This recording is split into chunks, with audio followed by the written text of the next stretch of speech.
أعوذ بالله من الشيطان الرجيم لن ينال الله لحومها ولا دماؤها ولكن يناله التقوى منكم كذلك سخرها لكم لتكبروا الله على ما هداكم وبشر المحسنين.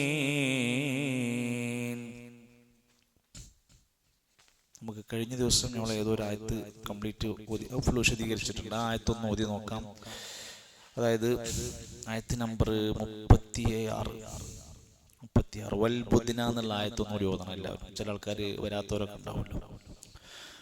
أعوذ بالله من الشيطان الرجيم والبدن جعلناها لكم من شعائر الله لكم فيها خير فاذكروا اسم الله عليها صواف فإذا وجبت جنوبها فكلوا منها وأطعموا القانع والمعتر كذلك سخرناها لكم لعلكم تشكرون.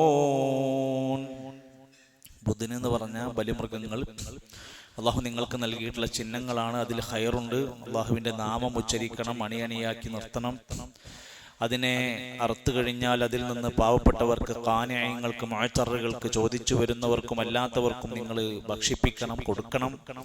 ഇതൊക്കെ അള്ളാഹു നിങ്ങൾക്ക് ഒരുക്കി തന്നതാണ്. ഈ മൃഗങ്ങളെ നിങ്ങൾക്ക് പറ്റുന്ന രൂപത്തിൽ സഖർനാഹ, കീഴ്പ്പെടുത്തി തന്നതാണ് അവൻ. ലഅല്ലക്കും തഷ്കുറൂൻ, നിങ്ങൾ നന്ദി കാണിക്കുന്നതിനു വേണ്ടി. അടുത്തത്, ഇനി ഈ വലിയ മൃഗങ്ങളെ അറക്കുമ്പോൾ ഉളുഹിയത്തുമായി ബന്ധപ്പെട്ടാവട്ടെ, ഹജ്ജിന്റെ കർമ്മങ്ങളുമായി ബന്ധപ്പെട്ട ഒരു അറവ് നടത്തുമ്പോൾ ഉണ്ടാകേണ്ടുന്ന മനസ്സിന്റെ ഉള്ളിലെ നമ്മുടെ കാഴ്ചപ്പാട് എന്തായിരിക്കണം? അതിൻ്റെ ഇറച്ചിന്റെ കനവും അതിൻ്റെ രക്തവും ഇതൊന്നുമല്ല അള്ളാഹ്ക്ക് വേണ്ടത്. നിങ്ങൾ അത് ചെയ്യുമ്പോണ്ടാകുന്ന തഖ്വയാണ് പടച്ചോന് പ്രധാനം. ഇവിടെ വിശദീകരിക്കുന്നുണ്ട്. لن ينال الله لحومها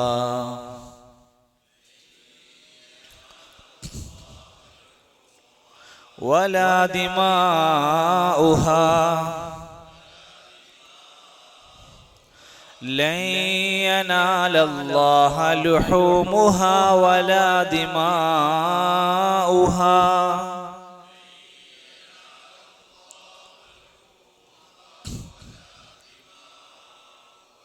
ولكن يناله التقوى منكم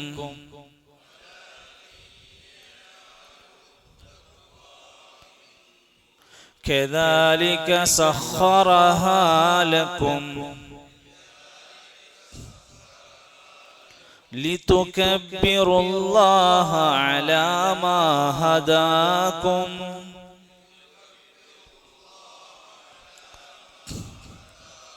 لتكبروا الله على ما هداكم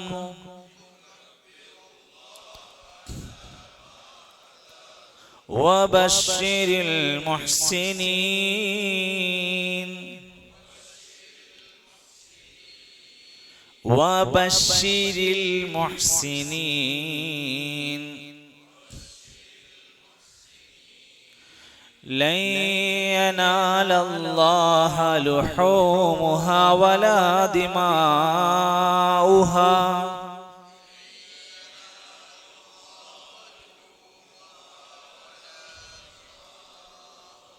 ولكن يناله التقوى منكم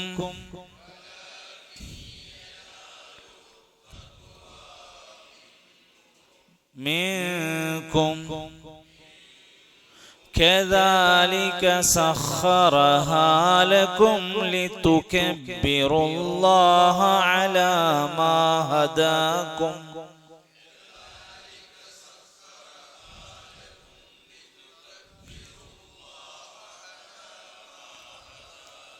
وبشر المحسنين.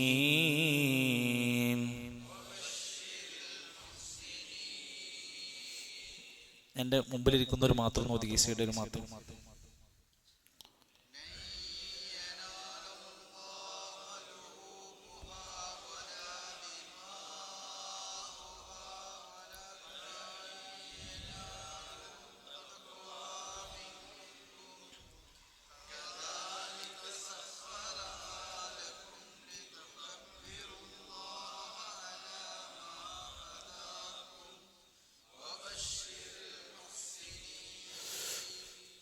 അതിൽ ആദ്യം ലൻ യനാലല്ലാഹൂന്ന് ചിലടത്ത് വരുന്നുണ്ടായിരിക്കും. അപ്പോൾ ലൻ യനാലല്ലാഹൂന്നാണോ ഹാന്നാണോ? ഒന്നുകൂടി ചോദിക്കേ. ലൻ യനാലല്ലാഹ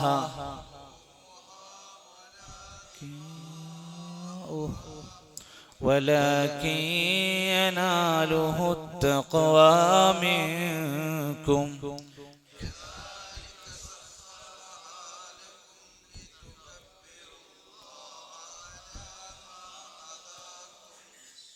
ബശിരിൽ മുഹ്സിനീൻ. ഈ ഭാഗത്തുള്ള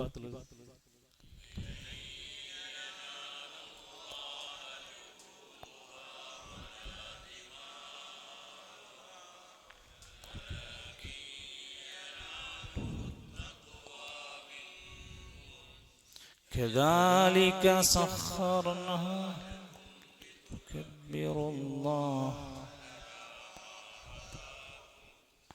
بشر المحسنين. ഈ ആയത്ത് ഒരായത്ത് തന്നെ ഉള്ളൂ. അതിൽ ഉദ്ഹിയത്തുമായി ബന്ധപ്പെട്ട അതിന്റെ അടിത്തറ നമ്മൾ പറയില്ല അസ്ല് ഈ ആയത്തിലാണുള്ളത്. ബലികർമ്മങ്ങൾ നിർവഹിക്കുമ്പോൾ ഉണ്ടായിരിക്കേണ്ട അടിത്തറയാണ് ഈ ഒരൊറ്റ ആയത്ത് കൊണ്ട്. ഇത് പറയാതെ ഉദ്ഹിയത്ത് എന്ന് പറയുന്ന ഒരു സംസാരം നമുക്ക് നടത്താനേ പറ്റില്ല. അതിൽ പറയുന്ന ഫസ്റ്റത്തെ വാക്ക് ലൻ യനാല. ലൻ യനാല, ലൻ എന്ന് പറയുന്ന വാക്ക്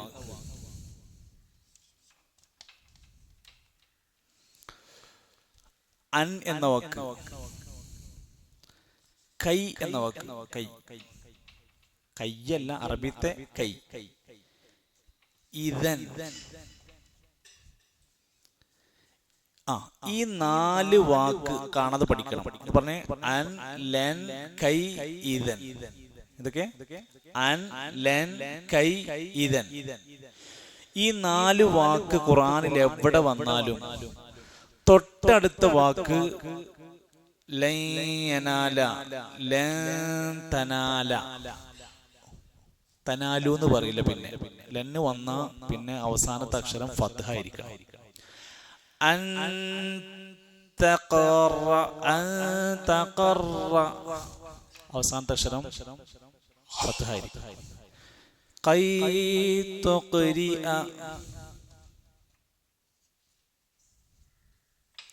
ഇദൻ തർഫഅ. എന്താ പ്രത്യേകത? ഈ 4 അക്ഷരങ്ങൾക്ക് ശേഷം വരുന്ന മുളാരി ആയ ഫിഇലുകളുടെ അവസാനത്തെ അക്ഷരം എന്തായിരിക്കണം? ഫത്ഹ ആയിരിക്കണം. ഫത്ഹ ആയിരിക്കണം. അതേപോലെ തന്നെ ഈ അക്ഷരങ്ങൾ വന്നു കഴിഞ്ഞാൽ അർത്ഥത്തിൽ വ്യത്യാസമുണ്ട്. അൻ തഖറ അല്ലെങ്കിൽ അൻ എന്നൊരു സ്ഥലത്ത് വന്നാൽ അൻ തദ്ഹബ, നീ പോകുവാൻ ഉദ്ദേശിച്ചോ എന്നാണ് അൻ ഉപയോഗിക്കുക. ലൻ എന്ന് പറഞ്ഞാൽ ഇല്ല എന്ന് പറയാൻ വേണ്ടി ഉപയോഗിക്കുന്ന വാക്കാണ്. ഉണ്ടായിട്ടില്ല, ഉണ്ടാകൂല, ചെയ്യൂല, നടക്കൂല, പോകൂല, ഇതിനൊക്കെയാണ് ലൻ ഉപയോഗിക്കുക. ലൻ തനാല, നേടുകയില്ല. ലൻ യുഅഖിറ, പിന്തിപ്പിക്കുകയില്ല, ഒരിക്കലും ഇല്ല എന്നൊക്കെ പറയാൻ വേണ്ടി ഉപയോഗിക്കുന്ന വാക്കാണ്. കൈ തഖറ അല്ലെങ്കിൽ കൈ തജ്ലിസ, ഞാൻ ഇരിക്കാൻ വേണ്ടി പോയി, എനിക്ക് സീറ്റ് കിട്ടിയില്ല, വേണ്ടി. കൈ തഖറ. ഇദൻ തർഫ, ഇദൻ എന്ന് പറഞ്ഞാല് ഞാനിങ്ങനെ ബസ്സിലേക്ക് നോക്കി ഇങ്ങനെ നിൽക്കായിരുന്നു. ഇദൻ, അപ്പോ അതാണ് പോയി. ഇദൻ അപ്പോൾ, ആ സന്ദർഭത്തിൽ എന്നൊക്കെ ഉപയോഗിക്കാൻ വേണ്ടിയിട്ടാണ് ഇദൻ എന്ന് ഉപയോഗിക്കുക. ഖുർആനിലെ പല സ്ഥലങ്ങളിലും ഈ ലൻ ഉപയോഗപ്പെടുത്തിയിടത്തൊക്കെ കാണാൻ സാധിക്കും. ഒരിക്കലും നടക്കൂല, സംഭവിക്കൂല എന്നൊക്കെ തെളിയിക്കാൻ വേണ്ടി പറയുന്ന വാക്കാണ് ലൻ. ലൻ തനാലൽ ബിർറ ഹത്താ തുൻഫിഖൂ മിമ്മാ തുഹിബ്ബൂൻ, നിങ്ങൾ ഇഷ്ടപ്പെട്ടതിൽ നിന്ന് ചെലവഴിക്കാതെ നിങ്ങൾക്ക് ഒരിക്കലും പുണ്യം കിട്ടൂല.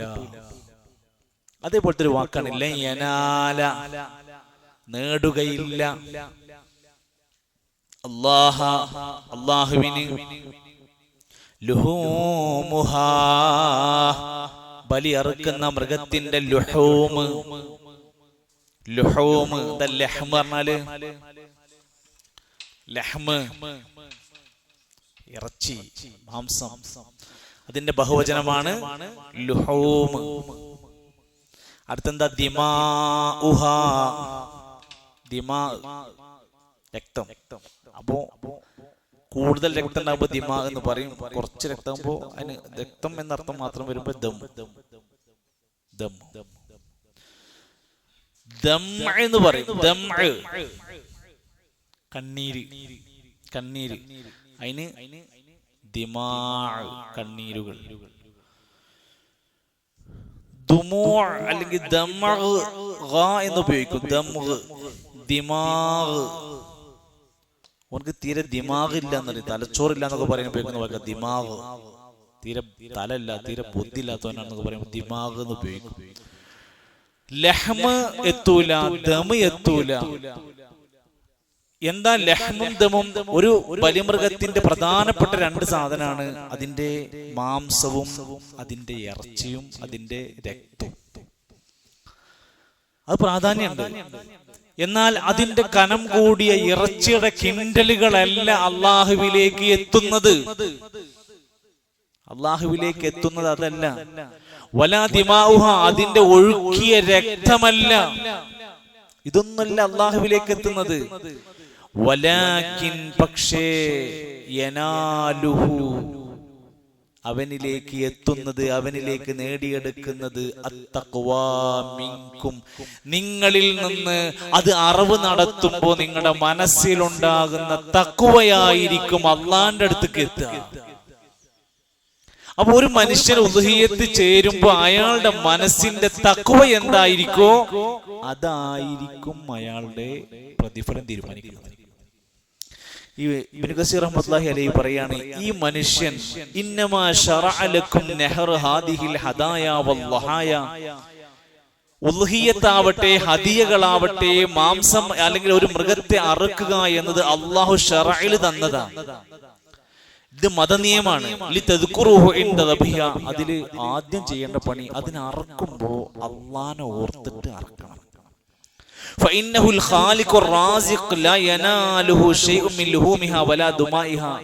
നിങ്ങൾ അറവ് നടത്തുമ്പോ അതിന്റെ സൃഷ്ടാവായ ഖാലിഖായ റാസിഖിന് അതിന്റെ ഇറച്ചിയും അതിന്റെ രക്തമൊന്നുമല്ല പടച്ചോൻ നോക്കുന്നത്. അള്ളാഹ്ക്ക് നിങ്ങളെ ഇറച്ചി ആവശ്യമില്ല, രക്തം ആവശ്യമില്ല. അള്ളാഹ്ക്ക് ഇതിന്റെ ഒന്നും ആവശ്യമില്ല. അള്ളാഹ് ഗനിയാണ്, സമ്പന്നനാണ്. എങ്ങനെ ഈ ആയത്ത് വരാനുള്ള കാരണം, പണ്ട് ജാഹിലിയ കാലത്ത് അവരുടെ വിഗ്രഹങ്ങൾക്കും അവരുടെ ആരാധ്യ വസ്തുക്കളുടെ മുമ്പിൽ കൊണ്ടുപോയിട്ട് മൃഗങ്ങളെ അറക്കും. അറുത്ത് കഴിഞ്ഞാൽ അവരുടെ മുമ്പിൽ കൊണ്ടുപോയിട്ട് അതിന്റെ മാംസം കാണിക്ക വെക്കുന്ന പോലെ കൊണ്ടുപോയിട്ട് വെക്കും. ആ അറവ് നടത്തിയ മൃഗത്തിന് അതിന്റെ മുമ്പിൽ കൊണ്ടുപോയിട്ട് അറക്കുക. ആ വിഗ്രഹത്തിന് മുമ്പിൽ കൊണ്ടുപോയിട്ട് അതിൽ നിന്ന് ആയുധം വെച്ച് പൂജിച്ചിട്ടാണ് അതിനെ അറക്കുക. എന്നിട്ട് അറുത്തിട്ട് അതിന്റെ ഫസ്റ്റത്തെ ഇറക്കണം, നല്ല മാംസം എടുത്തിട്ട് അത് തൊടൂല, അത് ഈ വിഗ്രഹത്തിന് കൊടുക്കും. ആ വിഗ്രഹത്തിന്റെ ചുറ്റും ഇവർ അറുത്ത മൃഗത്തിന്റെ രക്തം എടുത്തിട്ട് ഇങ്ങനെ ശുദ്ധീകരണം ചെയ്യാൻ പോലെ തെളിക്കും. നമ്മുടെ നാട്ടിലൊക്കെ പണ്ട് ചാണകം തെളിക്കാറുണ്ടായിരുന്നു വീടുകളുടെയൊക്കെ മുറ്റങ്ങളിലൊക്കെ. അത് അവരുടെ ഒരു പശു ആരാധകന്മാരുടെ ഒരു സമീപന രീതിയാണ്. ഇന്ന പോലെ ഇവര് വിഗ്രഹത്തിന്റെ മുമ്പിൽ നിറച്ച് രക്തം കൊണ്ടുപോയി ഒഴുക്കുക. എന്നിട്ട് പിന്നെ എന്റെ മാംസം അവിടെ കൊണ്ടുപോയി കുറച്ച് ബാക്കിയുള്ളതാണ് ഇവര് വീതിക്കുക. അപ്പോഴാണ് അള്ളാന്റെ ഖുർആനിൽ ആയത്ത് പറയുന്നത്, നിങ്ങൾ ആ ജാഹിലിയത്ത് നോക്കണ്ടോ, നമുക്ക് ഇസ്ലാമിൽ ഒരു നിയമമുണ്ട്, അതിന്റെ മാംസമോ അതിന്റെ രക്തമോ ഒന്നല്ലേ നമ്മൾ പ്രാധാന്യം കൊടുക്കുന്നത്. എന്നിട്ടാണ് അള്ളാഹ് പറഞ്ഞത് എന്ന് പറഞ്ഞത്. എന്നിട്ട് പറയാണ്, ഇത് ഹദീസിൽ പറഞ്ഞൊരു വാക്കുണ്ട്, അള്ളാഹ് നിങ്ങളുടെ രൂപത്തിലേക്ക് നോക്കൂല, വലാ ഇലാ അംബാലിക്കും നിങ്ങളുടെ സമ്പത്തിലേക്ക് നോക്കൂല, വലാകിൻ യൻളുറു ഇലാ ഖുലൂബിക്കും വഅമാലിക്കും നിങ്ങളുടെ ഖൽബ് എന്താണ്, നിങ്ങളുടെ അമൽ എന്താണ്, അതിന്റെ ഇഖ്ലാസ് എന്താണ്, ഇതാണ് അല്ലാഹു തആല നോക്കുന്നത്. അബ്ദുറഹ്മാൻ നാസിർ സഅദി റഹ്മത്തുള്ളാഹി അലൈഹി ഈ ആയത്തിന് വിശദീകരണം പറഞ്ഞപ്പോൾ അദ്ദേഹം പറഞ്ഞൊരു വാക്കുണ്ട്, മനുഷ്യരുടെ കൂട്ടത്തിൽ ഉളുഹിയ്യത്തുമായി ബന്ധപ്പെട്ടുകൊണ്ട് ചെയ്യുന്ന കർമ്മത്തിൽ അവയുടെ ഏറ്റവും പ്രധാനപ്പെട്ട രൂപം എന്ന് പറയുന്നത് ആട് മാട് വർഗത്തിൽ, ആട് മാട് ഒട്ടകം വർഗത്തിൽ നിന്നായിരിക്കണം അവയെ അറവ് നടത്തേണ്ടത്. കൃത്യമായ പ്രായം തികഞ്ഞിരിക്കണം. ആടിന്റെ പ്രായം എത്രയാണ്? ഒരു അറവ് നടത്താനുള്ള പ്രായം 1 വയസ്സാണ്.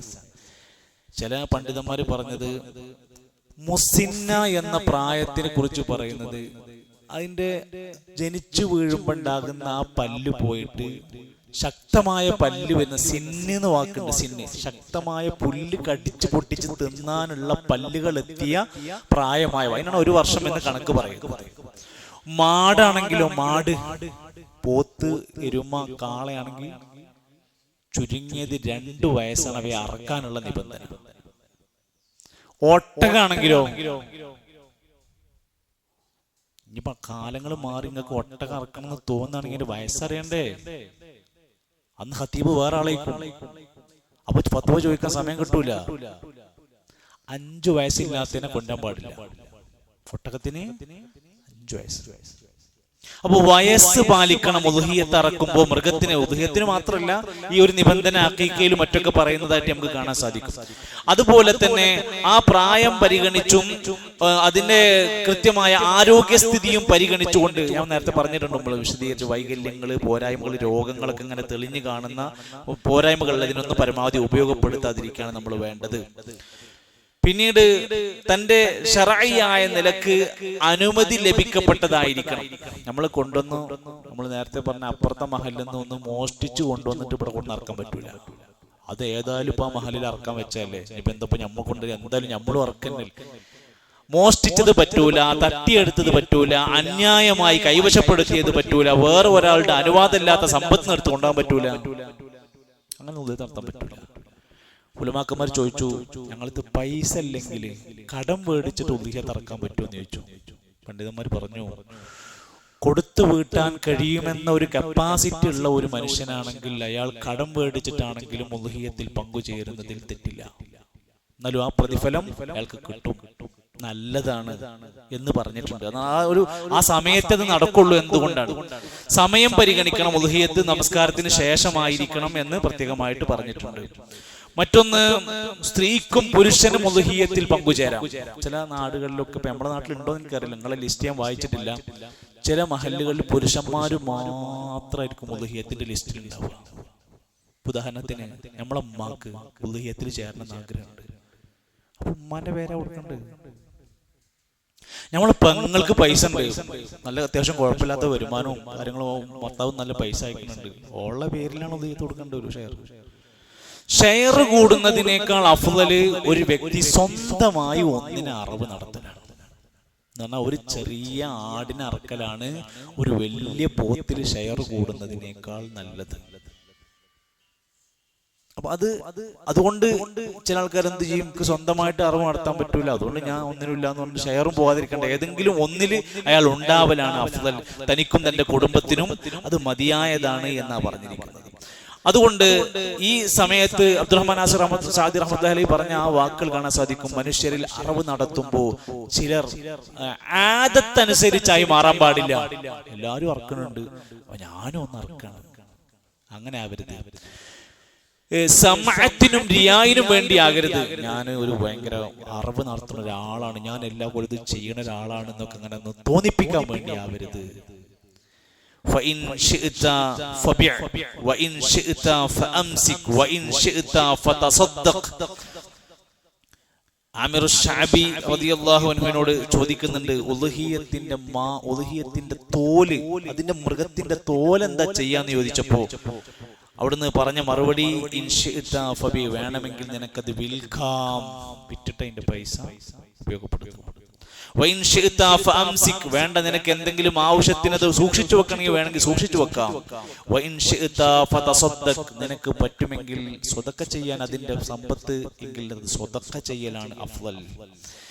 ഇതൊക്കെ മതപരമായ നിയമമാണ്. നമ്മൾ ചെയ്യുമ്പോഴുള്ള തഖ്വയാണ് അല്ലാഹു തആല പാലിക്കുന്നത്. എന്ത് കർമ്മത്തിന്റെയും ബേസിക് തത്വമാണ് തഖ്വ. നോദിക്കേ, ലയനാലല്ലാഹ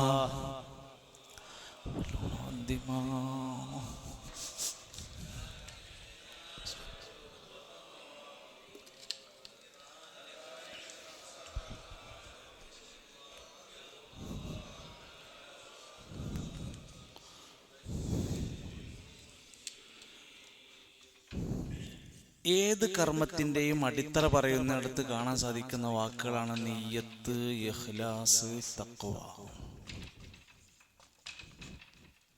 നമ്മൾ പറയും നല്ല ഇഖ്ലാസിൽ ചെയ്താലേ ശരിയാവുള്ളൂ, നല്ല തഖ്വ വേണം, നല്ല ഇഖ്ലാസ് വേണം, നല്ല നിയ്യത്ത് ഉണ്ടാവണം, നല്ല തഖ്വ ഉണ്ടാവണം. ഇതെന്തുകൊണ്ടാണ് ഇങ്ങനെ പറയാനുള്ള കാരണം? നമ്മുടെ കർമ്മങ്ങൾ സ്വീകരിക്കുന്ന, ഉദാഹരണത്തിന് ആദ്യമായി ലോകത്ത് നടന്ന കൊലപാതകം ഏതാ? ഹാബീലിന്റെയും കാബീലിന്റെയും കൊലപാതകം. ആ സംഭവത്തില് ആയത്തിൽ കൊടുത്തൊരു വാക്കുണ്ട്, ഇവർ രണ്ടുപേരിൽ ഒരാളുടെ കുർബാന അള്ളാഹ് സ്വീകരിച്ചില്ല. രണ്ടാളും ഒരു ബലി നടത്തി, അതിൽ ഒരാളുടേത് അള്ളാഹ് സ്വീകരിച്ചില്ല. അതിന്റെ രൂപം എന്താണ്, ഭാവം എന്തൊക്കെ തഫ്സീറിൽ പല രൂപം വിശദീകരിക്കുന്നുണ്ട്. അങ്ങനെ അവര് കുർബാന നടത്തിയിട്ട് ഒരാളുടേത് സ്വീകരിച്ചില്ല, കാബീലിൻ്റെത് സ്വീകരിക്കപ്പെട്ടില്ല. അപ്പൊ ഇതിന്റെ ഒരു അസൂയ മൂത്തിട്ടാണ് ലാസ്റ്റ് കാബീൽ പറയുന്നത്, ഞാൻ നിന്നെ കൊല്ലും. അപ്പൊ ഹാബീൽ പറയുന്നുണ്ട്, നീ എന്നെ കൊല്ലാൻ വന്നാലും ഞാൻ നിന്നെ കൊല്ലൂല. എന്നിട്ട് ഹാബീൽ തിരിച്ചു പറയുന്നുണ്ട്, നമ്മൾ ഒരു കാര്യം ചെയ്താൽ അത് അള്ളാഹ് സ്വീകരിക്കുന്നത് അവരിൽ നിന്ന് തഖ്വയുള്ളവരിൽ നിന്നായിരിക്കും. നീ എന്നോട് ദേഷ്യം പിടിച്ചിട്ട് കാര്യമല്ല, ഒരു കാര്യം അള്ളാഹ് സ്വീകരിക്കുന്നത് അവരിലെ തഖ്വയുടെ മാനദണ്ഡം വെച്ചായിരിക്കും. അപ്പൊ അസൂയയിൽ നിന്നാണ് കൊലപാതകം കയറി വന്നത്. ചെറിയ സ്വഭാവം പോലെ അസൂയ, അതിമെന്നാണ് വലിയ കൊലപാതകം വന്നത്. അടിത്തറ എന്ന് പറയുന്നത് ഒരു കർമ്മത്തിന്റെ തഖ്വയിൽ നിന്ന് ഉടലെടുക്കുന്നതാണ്. അത് മനുഷ്യന്റെ കൽബിലുള്ളതാണ്. നമ്മൾ കൊടുക്കുന്ന 10 റുപ്യ, അതിന്റെ കൊടുക്കുന്ന 10-നല്ല വില, കൊടുക്കുന്നവന്റെ കൽബിനാണ് വില. ചെയ്യുന്ന കർമ്മങ്ങൾ എത്ര വലുതായിരിക്കാം ചെറുതായിരിക്കാം, ചെയ്യുന്ന മനുഷ്യന്റെ മനസ്സിന്റെ ഇഖ്ലാസും നിയ്യത്തുമാണ് പ്രധാനം. അതുകൊണ്ട് അള്ളാന്റെ അടുത്ത് എത്തുന്നത് തഖ്വയായിരിക്കും. ഖുർആനിൽ പല സ്ഥലത്തും പറഞ്ഞിട്ടുണ്ടല്ലോ, മുത്തഖീങ്ങൾക്ക് ലഭിക്കുന്ന മഹത്തരമായ സ്ഥാനം തഖ്വയുള്ളവരുടെ കൂടെയാണ്, ഭക്തന്മാരുടെ കൂടെയാണ്. ഇന്നലിൽ മുത്തഖീന മഫാസ, വിജയിക്കുന്നത് മുത്തഖീങ്ങളാണ്. അവരെ കുറിച്ച് ധാരാളം ആയത്തുകളിൽ അവർക്ക് വേണ്ടി സ്വർഗം തയ്യാറാക്കി വെച്ചിരിക്കുന്നു, വമ്പിച്ച പ്രതിഫലം തയ്യാറാക്കി വെച്ചിരിക്കുന്നു, മഗ്ഫിറത്ത് അവരെ കാത്തിരിക്കുന്നു, അള്ളാന്റെ റഹ്മത്തിന് അവർ കാരണക്കാരാണ്. ഇങ്ങനെ ഒരുപാട് വിശേഷണങ്ങൾ തഖ്വയുമായി ബന്ധപ്പെട്ട് പറഞ്ഞിട്ടുണ്ട്. അബൂ ഹുറൈറ റളിയല്ലാഹു അൻഹുവിനോട് ചോദിക്കണ്ടായി, എന്താണ് സത്യത്തിൽ തഖ്വ?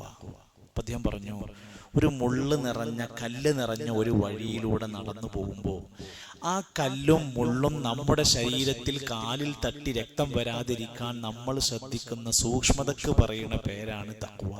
അഥവാ ഹറാമുകളും ഹലാലുകളും നിറഞ്ഞു നിൽക്കുന്ന ഒരു കാലഘട്ടത്തിൽ ഹറാമ് എന്റെ ജീവിതത്തിൽ വരാതെ ഹലാലിൽ മാത്രം എന്റെ ജീവിതം തട്ടി ശരിയായി പോകുന്നതിന് വേണ്ടി അയാൾ കാണിക്കുന്ന ജാഗ്രതക്കാണ് വേണമെങ്കിൽ തഖ്വ എന്ന് പറയാം.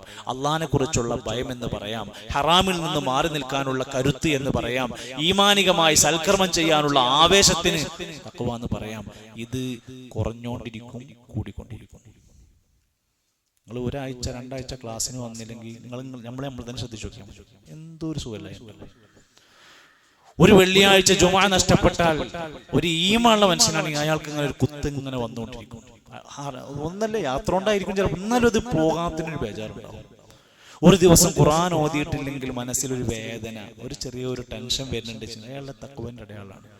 ഒരു സ്വതക്കന്റെ ഒരു ചാൻസ് കിട്ടിയിട്ട് ഞാൻ ഒന്നും കൊടുത്തില്ല എന്ന് പറയുമ്പോൾ ഒരു കുളിര് കയറുന്നുണ്ടെങ്കിൽ അത് അയാൾക്ക് അയാളുടെ പിശുക്കിന്റെ അടയാളാണ്. എനിക്കതിൽ ഒരു സ്വതക്കയും കൊടുക്കാൻ പറ്റിയില്ലല്ലോ എന്ന് ഓർത്ത് ഒരാൾക്ക് വിഷമം വരുന്നുണ്ട്, അത് അയാളുടെ ഈമാന്റെ അടയാളമാണ്. പിശുക്കും ഈമാനും ഒരാളിൽ ഒരേ സമയത്ത് ടൈപ്പായി പോവില്ല. ഈമാനും നിഫാക്കും ഒരാളിൽ ഒരേ സമയത്ത് ടൈപ്പായിട്ട് പോവില്ല. ഈമാൻ ഉണ്ടോ അയാൾക്ക് നിഫാക്ക് കുറയും, നിഫാക്ക് ഉണ്ടോ അയാൾക്ക് ഈമാൻ ഉണ്ടാവില്ല, പിശുക്കുണ്ടോ അയാൾക്ക് ഈമാൻ ഉണ്ടാവില്ല, ഈമാൻ ഉണ്ടോ അയാൾക്ക് പിശുക്ക് ഉണ്ടാവില്ല. ഇത് രണ്ടും കൂടി ഒരാളിൽ ലയിച്ചു പോകൂല. എന്നിട്ട് പറയാണ് ലാസ്റ്റ് കദാലിക, ആ ഭാഗത്ത് കദാലിക സഖർനാഹ ലക്കും ലിതുകബ്ബിറുല്ലാഹ അലാമാ ഹദക്കും. കദാലിക, അതുപോലെ അത് പ്രകാരമാണ് സഖറഹാ ലക്കും, നിങ്ങൾക്ക് അവയെ കീഴ്പ്പെടുത്തി തന്നത്. ഈ മൃഗങ്ങളെ നിങ്ങൾക്ക് അതിന് പറ്റുന്ന രൂപത്തിൽ കീഴ്പ്പെടുത്തി തന്നിരിക്കുന്നത്. ലിതുകബ്ബിറുല്ലാഹ, നിങ്ങൾ അല്ലാഹുവിനെ മഹത്വപ്പെടുത്താൻ വേണ്ടിയാണ്. തക്ബീർ ചൊല്ലുക, അത് അറവ് നടത്തുന്നവൻ ബിസ്മില്ലാഹി അല്ലാഹു അക്ബർ അല്ലാഹുമ്മ ഹാദി മിൻക എന്ന് പറഞ്ഞിട്ടുള്ള പ്രാർത്ഥന നടത്തണം. അവൻ അള്ളാഹിനെ സ്മരിക്കണം, അള്ളാഹിനെ മഹത്വപ്പെടുത്തണം. എന്നാൽ ഉൽഹിയ്യത്ത് അറക്കുമ്പോൾ എല്ലാവരും കൂടി തക്ബീർ ചൊല്ലണോ? ഉലമാക്കന്മാർ പറഞ്ഞു ഉൽഹിയ്യത്ത് അറക്കുന്നു എന്ന സാഹചര്യം വെച്ച് തക്ബീർ ചൊല്ലേണ്ടതില്ല.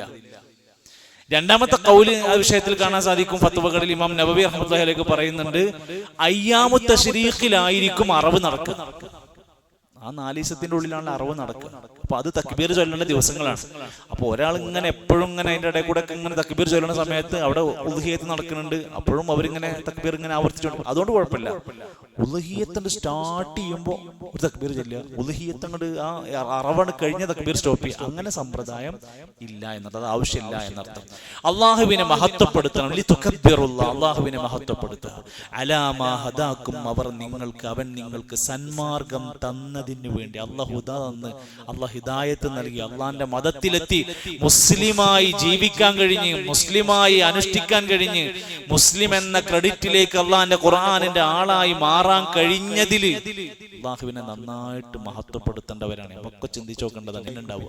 അള്ളാഹ് നമ്മളെ ശുദ്ധരാക്കി, അള്ളാഹു നമ്മളെ തെരഞ്ഞെടുത്ത് അള്ളാഹിന്റെ ഹിദായത്തിന്റെ ഇസ്ലാമിന്റെ മാർഗത്തിൽ നമുക്ക് എത്താൻ കഴിഞ്ഞതിൽ അള്ളാഹുവിനെ നന്നായിട്ട് തക്ബീർ ചൊല്ലാനാണ് പറഞ്ഞിരിക്കുന്നത്. വബശ്ശിരിൽ മുഹ്സിനീൻ, സുകൃതം ചെയ്യുന്ന മുഹ്സിനീങ്ങൾക്ക് സന്തോഷ വാർത്ത അറിയിക്കാം. കുറച്ചു മുമ്പ് നമ്മൾ ഇതേപോലത്തെ ഒരു വാക്ക് പറഞ്ഞിരുന്നു, വബശ്ശിരിൽ സ്വാബിരീൻ വേറൊരു ഭാഗത്ത് പറഞ്ഞിട്ടുണ്ട്. ഈ സൂറത്തിൽ വന്നൊരു ബശ്ശിരുണ്ട്, ബശ്ശിരിൽ മുഖ്ബിതീൻ, വിനയാന്വിതരായ ആളുകൾക്ക് സന്തോഷ വാർത്തയുണ്ട്. അഹ്സന യുഹ്സിനു മുഹ്സിൻ, സുകൃതം ചെയ്യുന്ന പുണ്യം ചെയ്യുന്ന വ്യക്തികൾക്കുള്ള പേരാണ് മുഹ്സിനീൻ. ഇന്നല്ലാഹ മഅൽ മുഹ്സിനീൻ, പല വാക്കുകൾ കാണാം.